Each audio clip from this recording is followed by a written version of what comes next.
A chat with Captain Marvel, Ant-Man and Okoye, Los Angeles to hear Brie Larson, now Captain Marvel, to many moviegoers around the world recount her first day on the Avengers Endgame set. It was like going on the first day of the coolest school in the world. Once I got on set, they were like, walk through the door and you will be on set, Brie began. I walked into the most insane set, with the most insane group of people. It felt incredibly surreal, bizarre and fun. We were just like kids, playing. But it also felt like first day at school with all the jitters and uncertainty.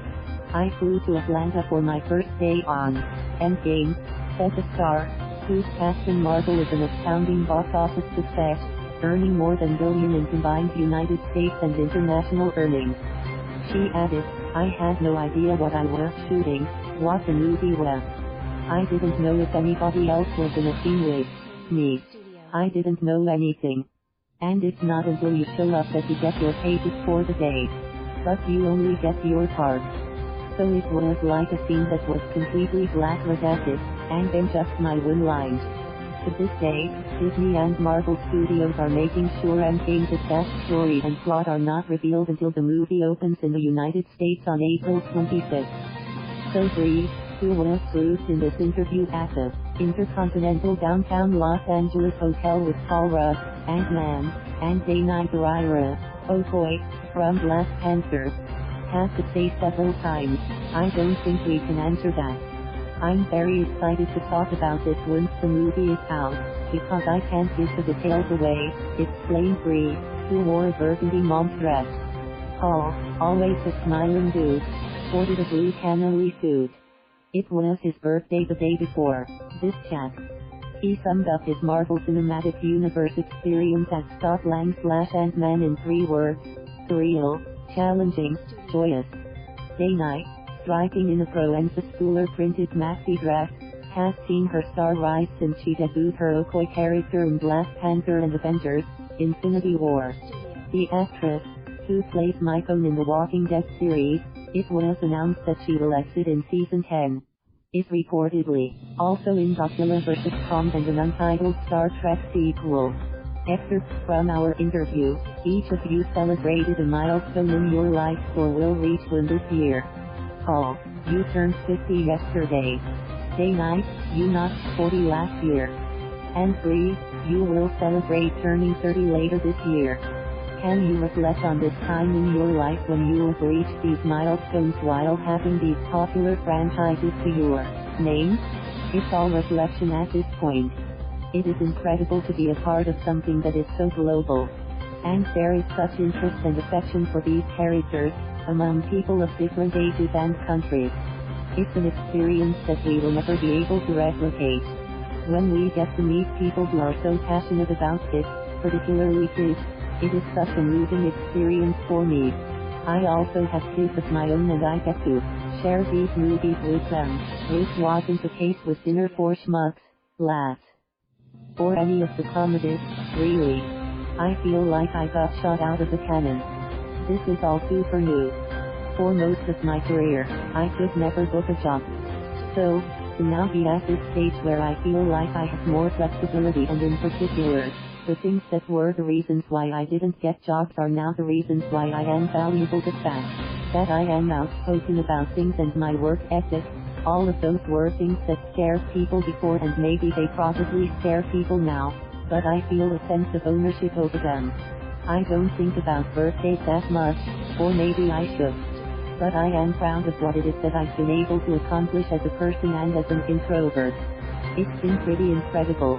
I don't think we could ever have anticipated with Black Panther when we started it off, where and how it was going to go.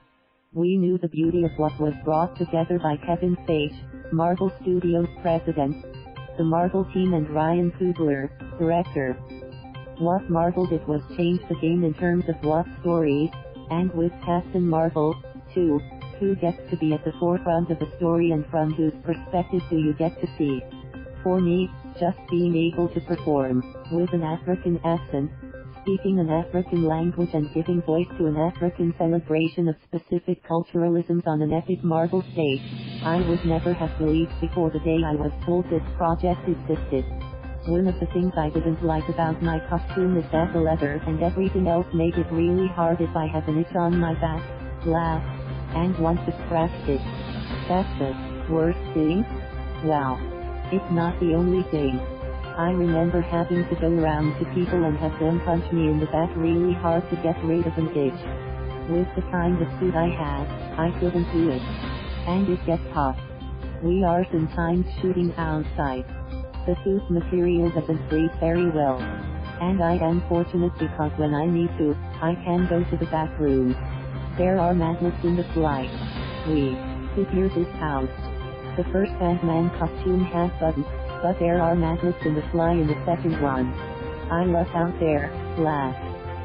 With my costume, I can't lift my arms up more than here, shows up to her shoulders only. Which is a problem. It's frustrating. It also takes me 30 minutes and 4 people to be able to go to the bathroom, laugh. So it trains your brain, too, when you are wearing that suit every day. But I do love the way the suit looks. I love that I am completely covered and it allows me to be able to be protected. Because I did a lot of my own stunts, a lot of the knee pads and stuff are pretty practical. They told me that on the first movie, you end up working out a lot of the kinks of the suit.